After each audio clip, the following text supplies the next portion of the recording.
bata bambonge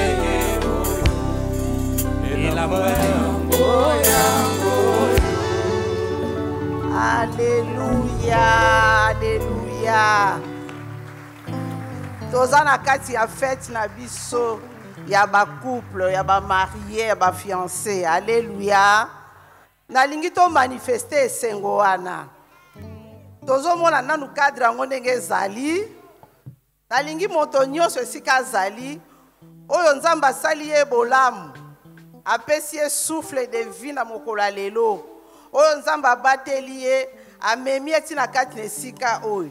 Et si on a poussé trop loin, na koyi koloba, muto Nzambe asala ye ngolu. Alelo, azala babenga ye couple.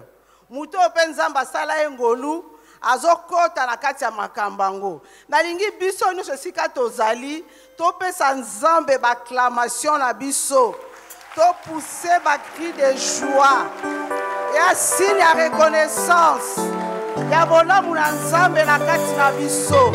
Alléluia. Si on peut bien le faire, nous devons ovationner ce Dieu-là. Il est bon, notre Dieu. Il est au milieu de nous. Alléluia. Faites-le bien. Amen, amen. Ancien Judas Lobi, toi, Malili Mingi. Pour la Niniko, pour te changer format,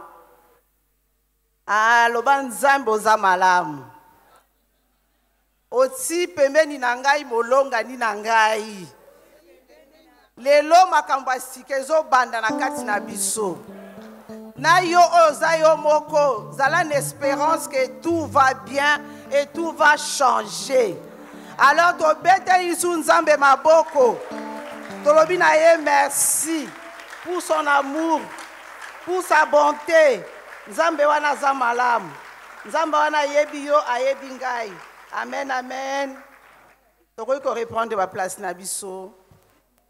Je vous souhaite la bienvenue dans ce beau cadre de l'église de Mangembo. En ce jour, nous l'avons transformé à une salle de fête. Amen, amen. Nous sommes Isaka pour nous rappeler que le mariage c'est une bonne chose. Avant toute chose, nous avons merci. Oya salinga ngolu. Na telema na kati nesika oyo na lobi na ye vraiment azwa lokumu potebele tobotama na bango melelo bazali susute ebele tozalaki na bango na tango pe baki na posa kozala na biso mais empêchement mo quelconque mais ngai na yo toza na kati nesika oyo nazo exprimer reconnaissance na ngai epa Nzambe wana pona bolamu na ye vis-à-vis na ngai. Et nous avons merci à l'ange de la maison, notre Père Espérance Makadi, un Père bon, un Père aimant, un Père qui a les soucis de ses enfants. Lui qui nous a permis en ces jours d'organiser Basis Oyo, Topesi et merci. Toyebi ke aza awate, mais azo landabiso, Toyebi vraiment papa merci pour tout ce que vous avez fait, au accordé biso. Faveur wana to kosala eloko yo tobi merci Nzambe amona yo na libota na yo. Alors nazo pesa on appelle ça merci na pasteur nyonso tomoni papa na biso mokonzi na biso akomaki après que basi bayambi. Là je parle du pasteur Mouchaïla. Est-ce qu'on peut le recevoir ce soir? Malgré ses multiples occupations, il est venu quand même nous soutenir. Merci beaucoup, papa. Nous vous aimons beaucoup. Voilà, topesi merci na pasteur na biso nyonso. Oyo baye na kati nesiko ko soutenir biso ne lokambo to sali, tout moni pasteur Matou Azali, maman na biso pasteur Véro, ye Azali pasteur associé ya counseling. Tomoni Mama Bijou Azali, Pasteur Timothée Azali, Coach Yote, Yozana Kacha Makamwanate, Pasteur Maker Azali, Dodo Pesabino merci, Bino Sotou, Papa, oh, Pasteur Noël, sois le bienvenu na maman, présence na Bino Osalabiso Malaumi. Le Pesibino merci pour n'endenge pour se déplacer pour na kati nesiko. Na moni pe Pasteur Nabiso Papa Victor, azalaka na biso ntango nyonso. Merci beaucoup papa pour votre présence. Et pasteur Moussous Bazan la kati awa lesika oyo. Pasteur Pichou, merci beaucoup d'être là. Nzambe vraiment mon abino. Topesi bino merci. Ndenge botiki ba église na bino, botiki ba occupation na bino boye ko honorer biso. Nzambe wana asala bino bolamu. Et na bosani te ba ancien na biso bazan la kati lesika oyo. Bazo soutenir maman na bango. Merci beaucoup tous les anciens pour votre présence. Na ebike bolala ite na buchu alelo pour ko soutenir événement oyo. Et na bosani ba diacre na biso te nzambe wana amona bino apambola bino. Topesi merci na ba couple nyonso bazali awa. Ezala ba enfant terrible amangembu. Ezala ba oba uti na église mususu. Oba sepela ki na invitation na biso pe ba eko honorer biso. Nzambe wana nazo rassurer bino akobakisa un plus na kati na couple na bino pe bokozala restaurer encore davantage. Amen, amen. Et pour na kosukisa na koyi kobosana te pour pesape merci. S'il vous plaît papa, mon chéri, mon tendre époux, mon ami de tous les jours. Alléluia. On est toujours ensemble. Merci beaucoup papa pour notre soutien na yo, pour l'accompagnement na yo. Ezamu kolomoko tozalaki quelque part. Moi si moko amoninga nazoko tozoko tabiso mibala lobi yango zalaka sentinelle na ye. Nga na habité, naza mwasi na ye, naza camarade na ye, naza ami na ye. Amen, amen. Alors j'avais compris, peut-être à l'obaki na sens ma bête, mais pas mon arabiso l'air nyos. Na lingi ezala pe bongo po na tina na biso nyos. Amen, amen. Nzambe azwa lokumu po na tina na mokolo kitoko apesi biso lelo. Na mondi tango na biso ezobelema. Nazo rassurer yo. Nzambe wana akosala eloko asika na kati na couple na yo akobakisa un plus. Amen. Wana tobeteli su nzambe maboko pona oyo nyonso tu abongisi pona tina na biso. Amen. To bandi mate na biso. Mais avant toute chose, est-ce que tokoyi kotanga liloba na nzambe parce que tout ce que nous faisons c'est sur la parole de Dieu. Ceux qui on aime akoyi kotiela la biso Ephésiens 5 verset 22 jusqu'à 33. Eza moulaï mais tozan na choix te photo tangango. Ephésiens 5.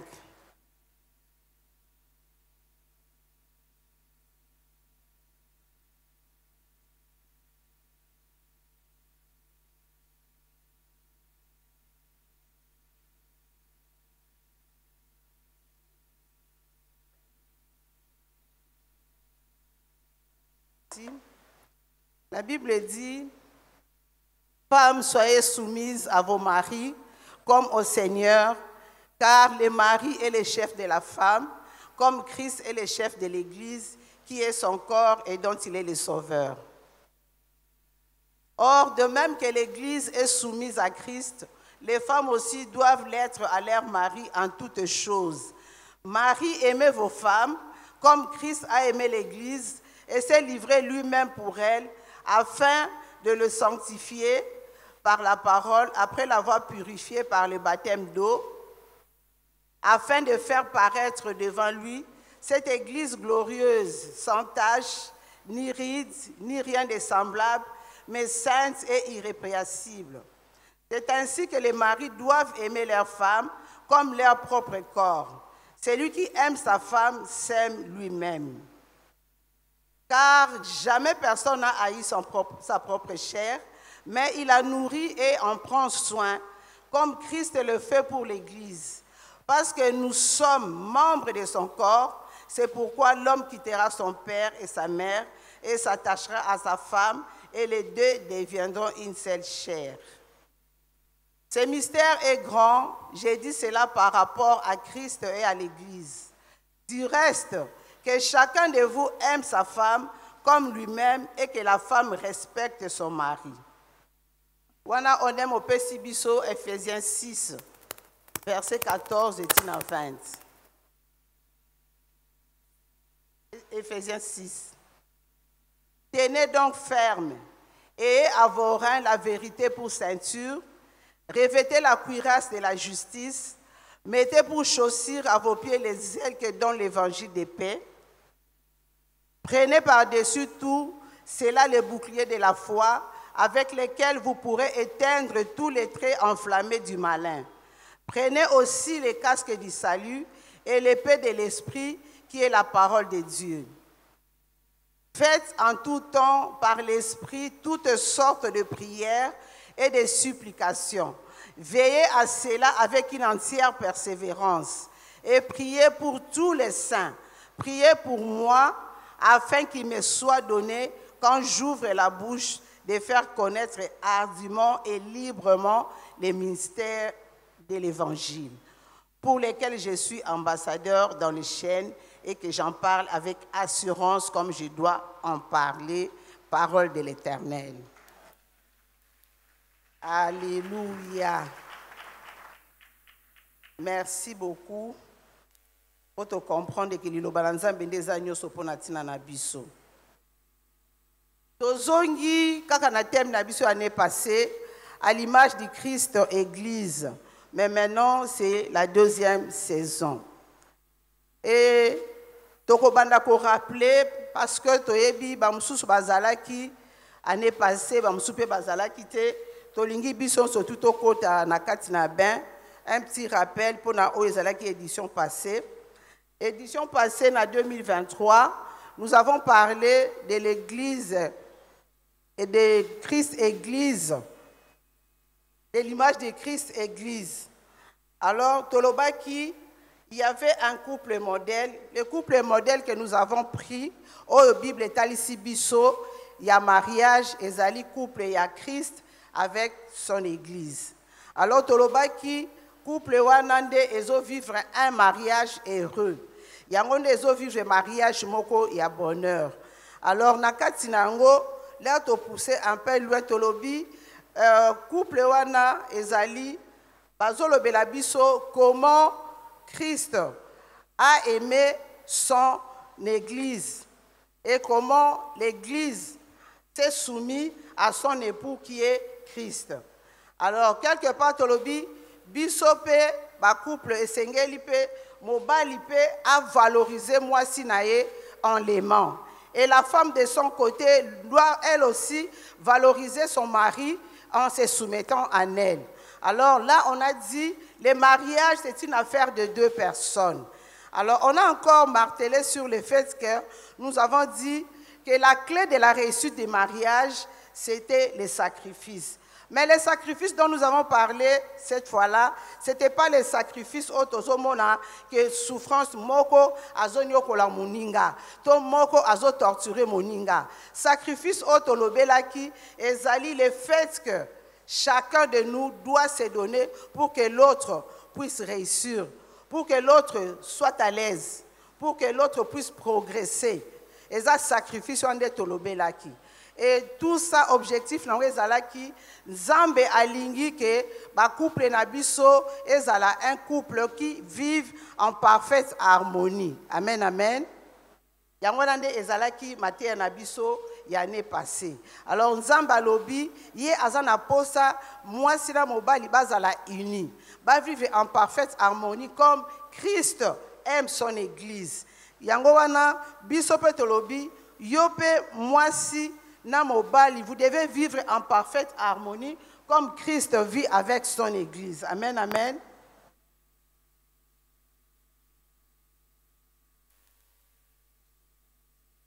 C'est-à-dire, l'homme doit se sacrifier pour sa femme.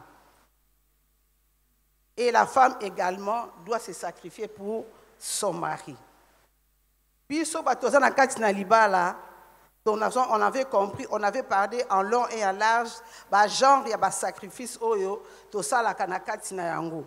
Yo lelo so okutai na problème, comment on a été que yo zamutaliboso, et ça na ba couple mingi, ba leka pe na kati na ba genre il y a ba problème ndenge wana, o esenga ki bango ba sala ba sacrifice afin que ba tenir jusqu'à aujourd'hui. Tolobi Christ Église, mari et femme.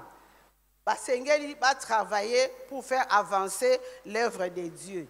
C'est là où, pour faire avancer le royaume de Dieu, c'est là où tozo kota na oyo to comme na deuxième point na biso na oyo tozo bela lelo tolobi, le mariage est une arme de Dieu pour travailler pour l'avancement de son royaume. Alléluia.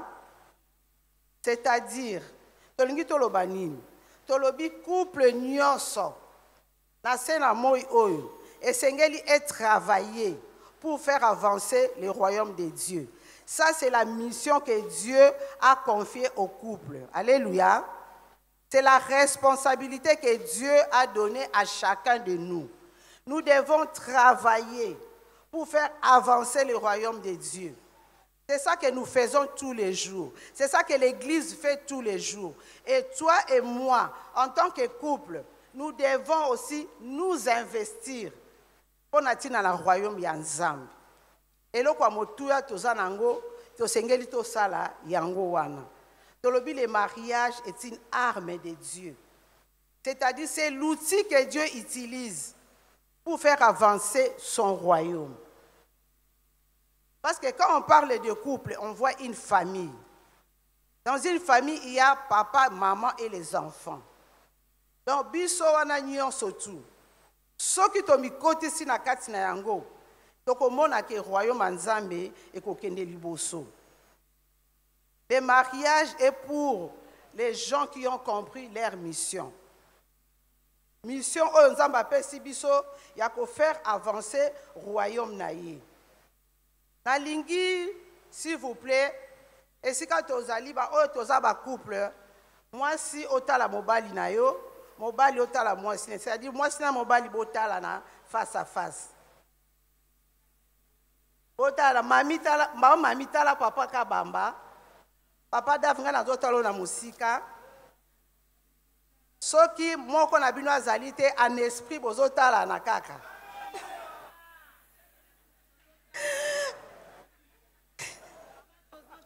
Alors, tant que tozotala na wana, to se poser question moko. Poser moninga na yo question, yepe a poser yo question. Question wezali nini?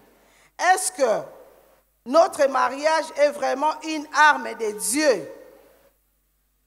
Libala na biso. Biso mi balende toza wana. Toza vraiment arme o ya Nzambe. Nous sommes une arme de Dieu. Réponse binom bale kande boye biango. Binom bale kande mutu bokopesa na réponse wana. Menga na tunika motuna na lingi biso to tuna na biso nyonso. Papa Dave, est-ce que mariage na biso c'est une arme? Est-ce une arme? Vraiment une arme pour faire avancer l'œuvre de Dieu. Alléluia. Tobeteli Nzambe maboko.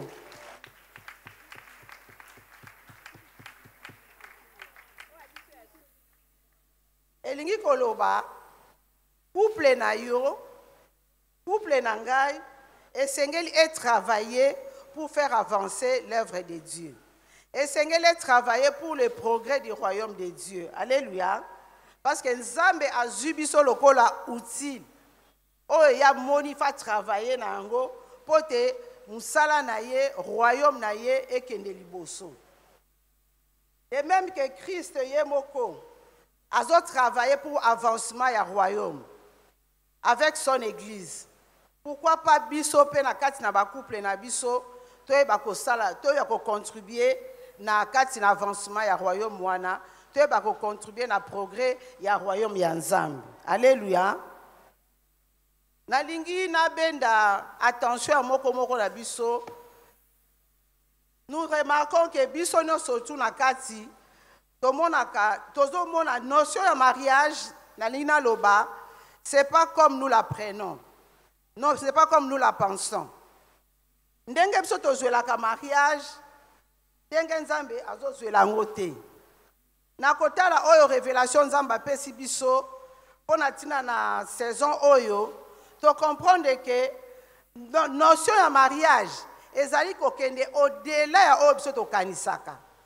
Peut-être ngai na yo tomoni ke mariage ezali kaka nde toza biso mibale, ezali d'autres oyo tolukaki yo mobala lukaki, ezali ba fête oyo tosalaki to ba réjouissance, mais c'est au-delà de tout ça. Alléluia.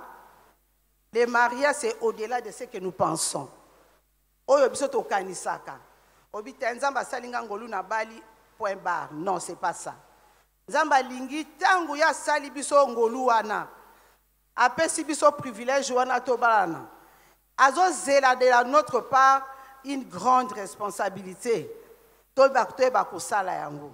Azo zela biso to mema église na ye. To kende nango liboso. To mema royaume na ye. Ezala royaume moko autant mutaye azala katine sengo parce que le royaume de Dieu c'est un royaume béni. Alléluia. Et lokola ezali un royaume béni, tous ceux-là qui sont dedans nécessairement ils sont bénis. Amen. C'est-à-dire yo lokola okota na katina royaume wana. Ozu privilège wana yakobala c'est que ozali pe béni. Amen amen. Est-ce que zoleka bien? Amen, amen. Tolobi royaume ya Nzambe eza royaume moko béni. Donc biso oto za na kati ya royaume wana esengeli na biso beto za la béni. C'est pourquoi nous travaillons pour les progrès de ces royaumes. Biso nyonso to sengeli to kota na kati ya makambango afin que makambango ait réussir. Amen. Donc on comprend de par là que le mariage c'est une mission que Dieu nous a donnée.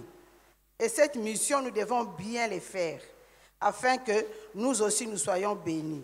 Et na kati na mission wana, biso babalani, et sengeli toza la reflet ya image ya Yesu na kati na royaume wana. Alléluia. Et sengeli mutu soka moni couple ya pasteur Timothée, soka moni couple ya pasteur Bijou, soka moni couple qui tetele, aloba, ces couples craignent Dieu. Alléluia. Aloba que couple bazo vivre l'âme. Ils vivent bien. Amen, amen. Parce que nous devons refléter ce que Christ est pour son Église. Christ a linga Église nae. Christ travaille pour son Église. Pour te yango ekende liboso. Donc, biso soto koti na kati na makambo wana. Tolobi tonzimi yango. Tolobi tozo salela yango. Nécessairement, nous allons faire avancer l'œuvre de Dieu. Amen, amen. Alors, pour natina yango, toleki na troisième point na biso. Troisième point na biso ezali comment être ces couples à l'image du Christ qui travaillent pour l'avancement du royaume.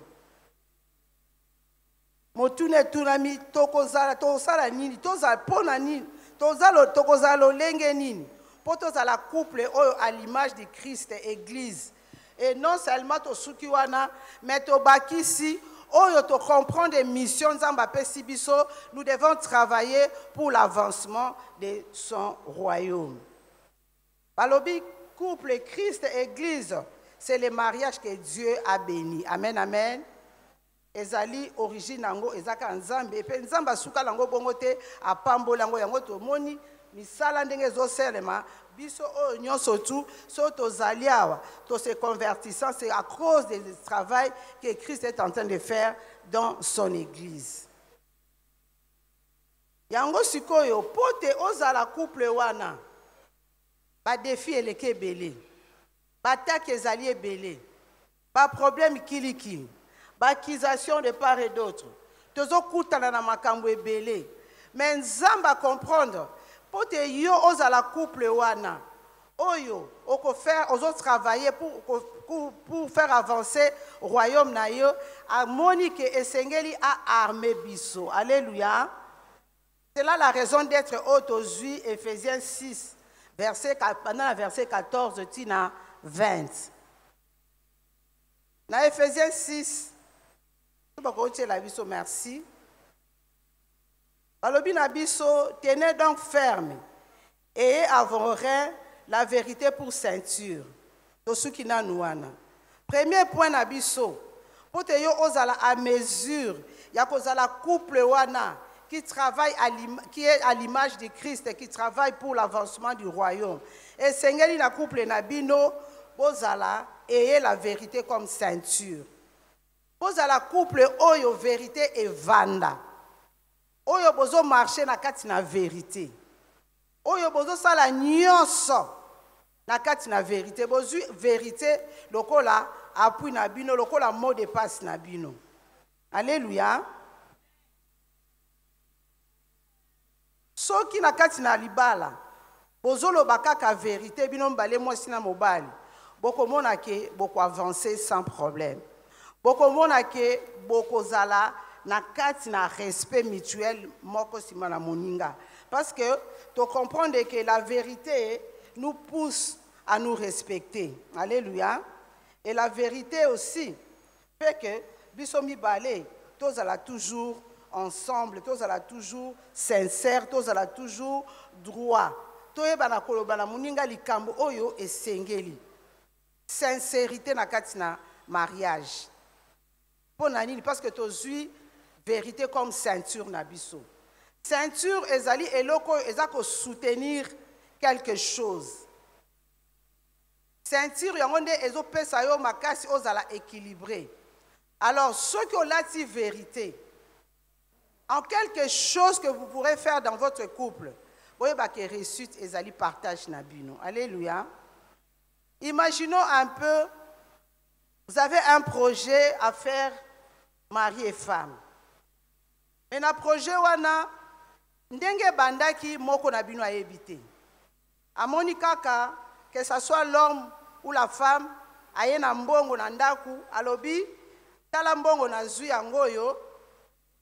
Non, aye kuta alobi na non, j'ai acheté une parcelle, j'ai commencé à construire. Ou bien nasi na salisi bato moko ezo bandako sala ba navette. Moi si alobi ozimbongo wapi. Oh yo mona kaka to pambwami. Est-ce que vous êtes sûr que moko na bango ko soutenir projet wana? C'est un peu compliqué. Et bongi oye olobi voici madame, voici monsieur. Makamna salaka talanzamba fungole linga porte. Oyebi projet moto salaka nango na musala to salaka, oyebi musala moto salaka. Peut-être sali biso une année ou 2 ans, mais c'est maintenant qu'on a débloqué la prime par exemple. Bafuti biso mbongo wana sikoyo. To muninga nanga telo yebi na yebi saki oke abenga kinga kota yenga na marché moko. Et marché yango et aboutir par nanga ba pesinga yango. Alors parmi ba projet to zala nango, est-ce qu'on ne peut pas réaliser tel ou tel projet? Là, je vous dis sincèrement, ceux qui moko na bino ayebaki origine source ya makamula ndenge bandi obandi nango na ebandi. Ceux qui faut pas que no luka terrain bozo luka bino mibali. Ceux qui faut pas que nous salissa, ceux qui faut que les chanik bossa et sabato bo que les binom bali. Croyez-moi que binomi balé bobana ko se soutenir même en prière. Tango yozo que no bunda bunda o que ndekuna o luka mbongo to luka ba maçon o ya tikali azolo banzambe projet wane s'arrêter te ndaku wane sila ndaku wane kende boye musala wana omoni. C'est ça qu'on nous dit la vérité. Si vous travaillez dans la vérité, dans la transparence, en tout cas, vous en moins de problèmes, vous en moins de tiraillements. Et ceux qui ont ici mensonge et bemabakuba. Mensonge ezali mabe na kati na couple. Ezali mabe et comme ça là que o yazo tirer dran na côté na e, o pe azo tirer aye couverture côté. Muta ko soutenir moninga na problème azalité. Et sengeli tolo baka toujours vérité. Pourtant to kotaka na mensonge et ko suka na biso mibalete. Les enfants que nous avons sont en train de voir ce qui se passe à la maison. Bana mikolo yo, bana Android ba comprendre makambu bien. Bango ba yeba ke bato mibale bazoka na te mikolo. Bango ba yeba makambu nyonso. Et bana wana peso ba moni ke ba comprendre que papa na biso lo ba ka lokuta. Ah, que nous sommes na bino, nazate. Ozali, oboy ko que nous répondre. Moi, on comprend que papa est en train de mentir. Lobi kamsusto e alobi bongo. Et finalement, l'enfant aussi, abandapeka ka kokosa. Ba ebi se likambu boy, ya lobi na sala ki angote. Alors que c'est lui qui a fait ça. Amen, amen. Nous devons éviter les mensonges dans nos couples. Nous devons avoir la ceinture, la vérité comme ceinture. Et deuxième partie, revêter la cuirasse de la justice. Amen. Balobi na biso cuirasse to comprendre que ezali eloko oyo eprotégeaka bapartie sensible ya nzoto na biso. Nous devons porter cette cuirasse pour la protection. Et cuirasse na biso ezali justice. Amen, amen. Alors, balobi, na kati na couple na biso, ce qui va nous permettre que mariage na biso ezala attaqué te, mariage na biso e succombe te, ezali justice wana na kati na biso mibale. Amen, amen. Yango ekosala ke mobali a travaillé pour na ba droit na ba devoir ya mwasi na ye ezala respecté. Amen. Et la femme de son côté, elle aussi doit se battre pour te ba droit na ba devoir mobali na ye ezala respecté. Bana na ndaku esengeli bayeba ke na ndaku oyo papa nde mutaza chef. Amen, amen. Bana basengeli ba respecté mutu nyonso tu aza na ndaku. Il faut ba ke na ndaku oyo c'est papa qui est le chef. C'est papa qui a un mot à dire.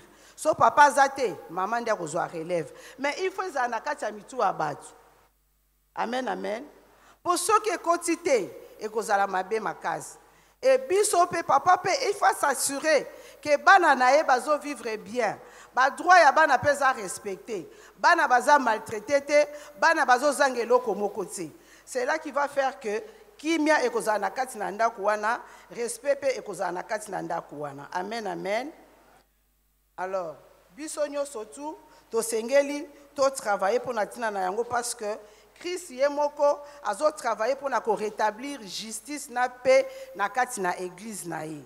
Christ alingi ke mutu nyonso na sena moi oyo azwa place na ye, qu'il soit sur ses droits. Donc mutu nyonso tu droit na ye ezala établi, ezala mise en place. Pe kimia esi installé na kati na mabota nyonso.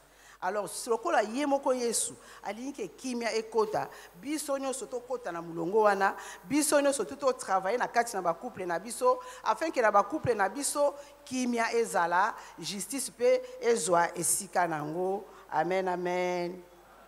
Wana oneme opesi biso verset 15. Dans verset 15, balobi, mettez pour chaussures à vos pieds les ailes que donne l'évangile de paix. Awana lobi, esengeli na biso tozala na zèle wana, tozala na ardeur wana pour to annoncer l'évangile de paix, l'évangile de Jésus-Christ. Parce que Dieu nous a confié une mission. A confié ba couple responsabilité. Il y a qu'à faire avancer le royaume naïe. Et toko sala ngona ni na moyen ya kwa annoncer pe liloba naïe. Et liloba wana esengeli to bandanan pour gagner nanu ba oyo baza pembeni na biso. Ngana tangi partion na lobi cible a liboso oyo biso to sengeli ko gagner ezali bana na biso na ba famille oya biso. C'est comme on disait hier, l'obito priya qui pona tina ba ndeko na biso o ba yebi nzambe te. Soki to komi na niveau wana, bana oyo biso to boti, to lakisa bango Yesu. Bana wana to mabango na nzela nzambe, ekozala malamu mingi, ekosala ke bana wana bako réussir sans problème. Bako réussir na éducation na bango, bako réussir na vie na bango, bako koma batu moko important na kati na société. Dada yebisaki biso alobi esika oyo biso tokoko koma te pour na limite oyo toza nango peut-être ya ba classe totanga te, peut-être ya niveau mosusu tokoma te, mais soki bana na biso basali ba classe ya minene bazwi ba misala ya malamu baza na facilité ya s'infiltrer bakota na kati na ba place moko importante oyo bakoki kopesa sango malamu epai na bato. Peut-être ngana otokoki kokende pa ya batu moko boy atali biso nde tozali a considérer biso te mwa yo ka iloba to opesa ye ezati. Mais soki lelo mwana na yo akomi mokonzi quelque part azali na facilité wana ya batu oso baza tout autour na ye oyo azokotwaye par respect na bazala ngo vis-à-vis na ye par considération bazopesa ye bakoyoka oyo ya koloba tomona ngo awo. Papa na biso général ndenga memaka ba amebeli awo. Biso na counseling tozolo ba il faut ko pesa couple ba pesa couple oyo oya mema plus ba marié tolobi to kopesa na famille na ye parce que il amène toujours à ko permettre jamais mutu mo na famille na ye abala kaka ndenge wana to a régulariser mariage te non. C'est-à-dire il annonce la parole de Dieu. Il proclame l'évangile du Christ. Na kati na libota na ye et les gens sont en train de se convertir et bazo ya pe ko bala bazo régulariser pe mabala na bango. Toko ko betela nzambe maboko pona tina na papa na biso. Yango na lobi cible liboso eza bana na biso. To lakisa bana na biso nzela nzambe to mema bango. Et bana na biso ba ko réussir destinée na bango. Et ba o baza zinga na biso. Ba famille na biso restreinte, ba famille élargie. Bango pe ba bénéficier na lumière obso to yeux pa na Yesu. Na tango bazoka liloba wana, bango pe ba kozala transformer, bango pe ba kozala changer. Alors biso mission na biso et kozala une réussite. Amen, amen. On a toqué dans verset 16. Alobi, prenez par-dessus tout cela le bouclier de la foi, avec lequel vous pourrez éteindre les traits enflammés du malin. Alléluia. Monguna basakanaka na eti. Amen, amen. Monguna azali mutumabe. C'est un méchant. Hier, nous avons vraiment prié pour la domination, l'autorité, où ils ont envahir ma botte na biso. Où ils imposé biso ba loi. Où ils allaient comme ça la que moyen ba tu ba tomber la mutu ezalité. Moyen ba tu ba avancer ezalité ba tu ba zonga ka sima. Mais soki biso na kati na ba couple na biso, na kati na ba foyer na biso, tozui assurance wana que nous avons un Dieu. Tozui confiance wana o ya nzambe na biso, to transportant to meme na kati na ba couple na biso. Quelle que soit situation, o yo diable akoya nango pona ko imposer biso. J'espère que tokoyeba ko lutter contre yango et tokoyeba pe ko vaincre yango. Amen, amen. Parce que tu comprends que ni nyango nzambe na biso azali. Nzambe na biso azali tout puissant. O ya koloba yango ekokisamaka. Alors soto si kondima na biso na epai na nzambe wana foi ezali puissance moko ezali invincible. Yango nazo senga na ba couple nyonso. Komi tungisa te. Quelle que soit situation bozo traverser. Batu nyonso tu babandaka na se. Difficulté. Mais au fur et à mesure que vous progressez, na liloba na nzambe à côté, tozo mona ba difficulté wana ezokende. Biso nyonso toleka na ba situation moko ezalaki compliqué. Les mususu kutu yo na no vivre en te. Toleka na ba maladie compliquée. Toleka na ba chômage. Au sale lo côté ba bengani na musala. Mais avec ces dieux là. Tonzima ki tolobi nzamba loba. Le mariage, c'est une bonne chose. Et naebi ke nzambe ko rétablir biso. Tonzima ki, tolobi ke so tonzimeli nzambe wana, soki tobeleli nzambe wana kosala. Fwa wana esala ke na kati na biso, to longa yango. Ata bango batindeli biso ba très enflammé wana. Donc atindi ba flèche o ezakana moto nango. Et y a pot et détruit foyer na yo, et détruit banana yo. Mais nanzele ya konzima o yo zanango, na confiance o zanango na nzambe wana, na kanisi ko beta poto et ko simba te. Et ko sani et ko zala écraser. Et c'est là au nom de complot no somo ina ko sala contre bino. Contre libota contre couple na bino. Nazo rassurer na pourquoi lelo na lobe ko simba te na kombo na Yesu. Complot wana ekosimba te. Ezala basali ba fausse accusation. Ezana batu musu bayaka ba créer situation moko balobi moi sur asali boy. To suite au vivant yango ebele. Ba créer situation moko balobi moi sur oyo azobima na mobali ya batu. Alors que la fille ne connaissait rien de cette histoire.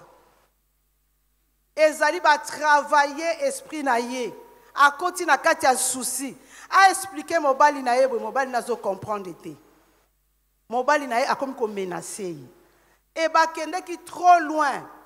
Ba kei ba zui numéro à téléphone à moi simoko. Ba bengi moi siwana. Ba lobi telle personne sort avec ton mari. Mobali wana a télé, moi siwana télémi ayeko luka fi wana.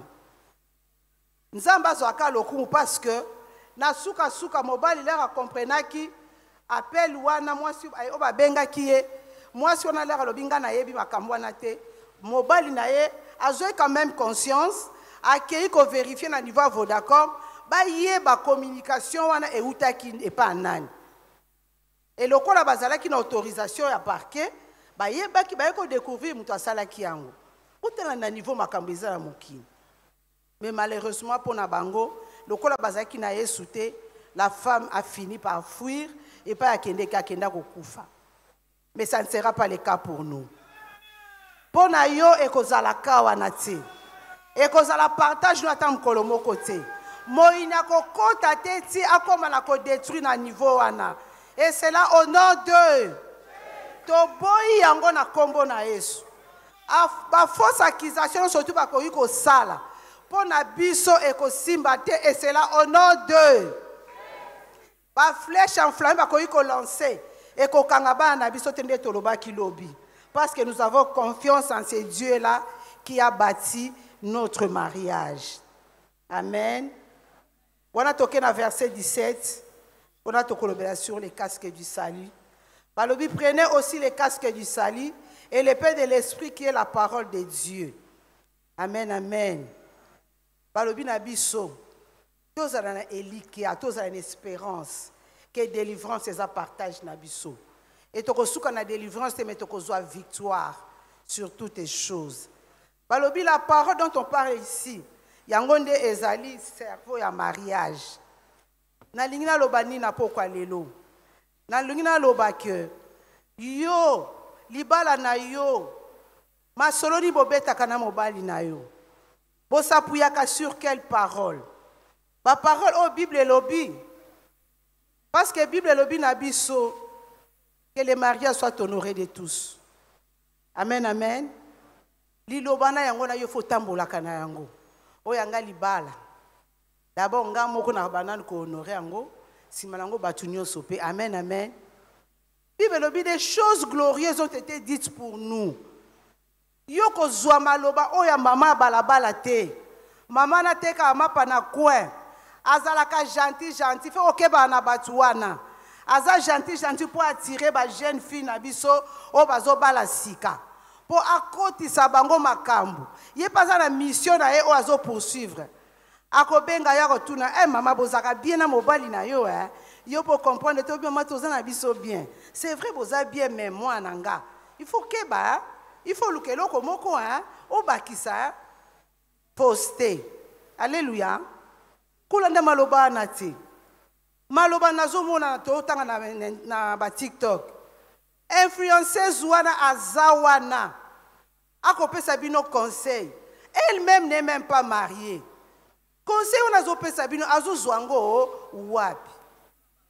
C'est vrai. Akoyi komona nende ba couple zo vivre. Mais où il y a vivre, est-ce que la situation on a traversé ça? Est-ce qu'il y a les kango? Et puis la situation que nous traversée, et qu'on a la ndenge moko. On a traversé la situation de chômage. Mais on a eu solution nango na ndenge nanga. Yo traversé la situation de chômage. Ozu yango pe na ndenge na yo. Parfois yo ozwa ki mutu moko a aidé bino la période wana. Alors, je prends vos enfants, les études de vos enfants en charge. Parfois, dans la période où on a chômage, na sala kini na lobby, na zana ndeko nanga, na kepa na ye na bi defi sangai, mukona ozwa musala, na kopesa yo, essentiel na tangi saban. Mais mususu kuna pe, azak na même situation, mais azwa ki pe solution na ye na ndenge na ye. Mais biso nyo surtout, tozi solution moko bana basani ni batangi classe. Mais mutuna ndenge na ye. Siko ye influenceuse wana azoya koyebisa yo nini. Ayebisi yo oboya libala po mobali alongwe musala. Ayebisi yo boya mobali na yo po azweli yo mbanda. Sikoyo tango mobali akozwa musala okosani okozonga to okelibela. Amen, amen. Muta aza na problème na ye. Azana ndenge nzamba kosunga ye azwa solution na kati na yango. Yango le tozo senga na bana na biso, to senga na bandeko na biso. Il y a des gens qui sont bien qualifiés. Pour la solution ya malam. Nous avons nos pasteurs qui sont suffisamment équipés. Nous avons les conseillers conjugaux. Bazawan. Atoke pa ba maman ezana ba maman o bazali qualifié oyo avandi na libala alekisi ba situation ayebi ni nango koyi kolunga ko yebisa yo na lisungi ya molimo santu. Alléluia. Liloba nini yo yokaka. Koyoka n'importe quel liloba ti. Zala focaliser na liloba na Nzambe. Kozwa makambo libanda te nepstolo ba na counseling. Kozwa makambo balabala te ko kotsa na kati na couple na yo. Ti. Kozwa yango te. Yango eza na fondement te. Et puis derrière la tête de la personne qui le dit, esprit ni eza ko agir na kati na ye. Oyo muninga zo vivre na couple na ye, eza oyo zo vivre te.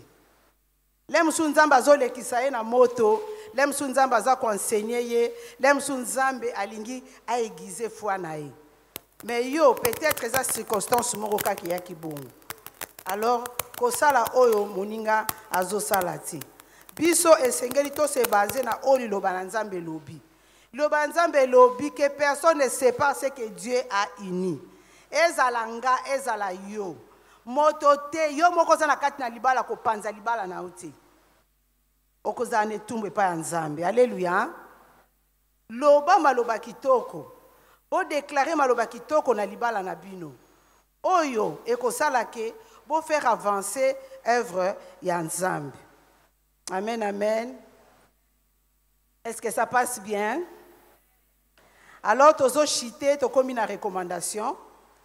Recommandation na biso ezali pour être ce couple harmonieux qui travaille pour l'avancement de l'œuvre de Dieu. Qu'est-ce que nous devons faire? La Bible dit, nous devons prier sans cesse. Parce que la prière résout toutes sortes de problèmes. Philippiens 4, 6 et lobi na biso.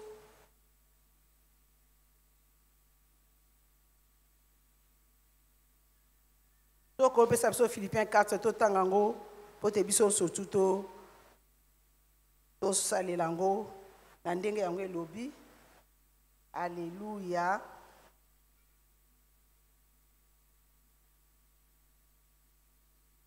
C'est pourquoi non, Philippiens 4, 6, verset 6. Ne vous inquiétez de rien, mais en toutes choses, faites connaître vos besoins à Dieu par des prières et des supplications avec des actions de grâce. Quel que soit le problème aux anango, quelle que soit la situation difficile au koki kokuta anango, o tozoyo kanate mwasina mobali, ezaka nango ka bongo. Surtout e bandeli. Oya utaki na ngambo na ye, oya uti na ngambo na ye, ekosala ke mwa kotuta na moko ezala kaka. Komo nango problème te. Kozwa na yo masolo ya TikTok te oloba ote na lembi. Libala ngonde nini? Bible lobi na biso to luka Nzambe. Priez sans cesse. Alléluia. Sambela Nzambe. Nzambe akopesa solution na problème na yo. Nga na lobaka na mona pe na comprenant etikala na kati na nga que chaque fois j'ai un problème, je suis dans des difficultés na bele la Nzambe et je ne fais pas seul. Kamata mobali na yo bana na bino so bosi boboti bo sangisa bango ba angelu wana bazala bango ba innocent tango baza ko adresser prière et pas Nzambe, ça marche toujours. Amen, amen. Nous devons amener nos enfants dans la présence de Dieu. Nous devons amener nos enfants à l'église. Nous devons amener nos enfants à connaître et à craindre ces dieux-là. Et c'est Dieu qui bénit. Sokoye oyebisi bana nzamba pamboli biso lelo. Asali biso ngolu tozo changer bambetu nyonso. Tozo somba mbetu asika. Ezala pona bino, ezala pona tina na biso. Alléluia. Bana na mutuna bamba koyeba que c'est Dieu qui a béni. Moi na yepe soka azana besoin, azana problème, akoluka Nzambe. Alléluia. Tous alaba oyo tozo mema liloba Nzambe. Ko kende pa ya ndeko te motema eza ya kozoka. Otika ye kaka boye, luka liloba moko ya Nzambe pesa ye. Yebisa ye, Dieu est capable de tout. Yebisa ye, Dieu donne la solution. Yebisa ye, problème oyoza na yango, bato ebele, baleka na yango, mais bato wana bazwa solution. Alors pourquoi yo kozwa solution te? Sambela elongo na ye. Des fois, ce qu'on ne pas ya couple, mon bazan a problème. Pour le canon, on peut sa conseil. Yebisa bango kato kanga misto bonde. Bobandi ko sala prière, amen, amen. Nzambe oyo, azali nzambe abolingo. Yemoka kotika ko bana mitema na bango. Alléluia. Nous devons prier et prier. Comme nous avons dit hier. To mema Yesu na kati na mabota na biso. To kotisa Yesu na mitema ba oyo ya biso. Ya ba entourage na biso, ya bana na biso, ya bandeko na biso, afin que Yesu wana amema bolingo. Et tango bolingo ekokota, solution koya et royaume nzambe ko avancer. Au nom de. Alors pour na kosukisa, tolobi yo oyo, oza ko mema bandeko na yo na présence nzambe. Oza ko bondela pona tina na bango. Oti ba arme nyoso tuyo en place. Oza na confiance na nzambe. Okamati vérité oti na kasi na couple na lokola moboko. Ozui liloba na nzambe ovandisi. Yeba ke olinga te oko influencer ba couple belé. Alléluia. Olinga te oko pesa goût na ba couple belé. Olinga te oko convertir ba te belé. Oko me ba na kati na Yesu. Et c'est là au nom de. Que Dieu bénisse sa parole.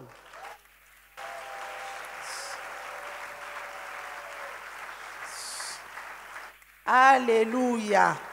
Wana nazo senga biso dans quelques minutes ko yiko telema to banda déjà ko prier en langue parce que makambo yo esengeli to bikango biso moko. Ezo concerner biso nyonso. Naba oyo nana bakoti na libala te. Naba oyo bazana kati na ba situation ya ko régulariser. Kaka liloba na nzambe. Kaka prière na yo na ngande ko sala ke makambo e changer. Wana s'il vous plaît, tobandi ko se chauffer, tobandi ko prier en langue afin que nzambe wana ayeba ko fortifier biso na nzela na nguya molimo santu na ye tobondeli na kombo na Yesu. Meka ya mana shanda baba boshi. Braza ya kamana mana eke. Eka ya baba base. Ora kanta mana shakaria baba base. Makaria mama sekeria baseke. Meka kakaya baba seke. Au nom de. Ozo ebisa nzambe. Na lingi nazala conscient ya responsabilité au pesingai. En tant que couple. Na lingi na lekisa liboso ba intérêt na yo. Nzambe rendre nga conscient ya responsabilité au pesingai. Rendre nga conscient ya mission au pesingai. Olobi na ngai na sengeli ko travailler pour na intérêt na yo. Olobi na ngai na sengeli ko travailler pour na faire avancer royaume na yo. 1 2 3 to bondeli na kombo na Yesu. Kaba na shanda base. Odia baba ya kama na eke. Eka ya baba bondela. Bondela moma yango nzamba sengela sala quelque chose na libala na yo. Nzamba sengela sala quelque chose na famille na yo.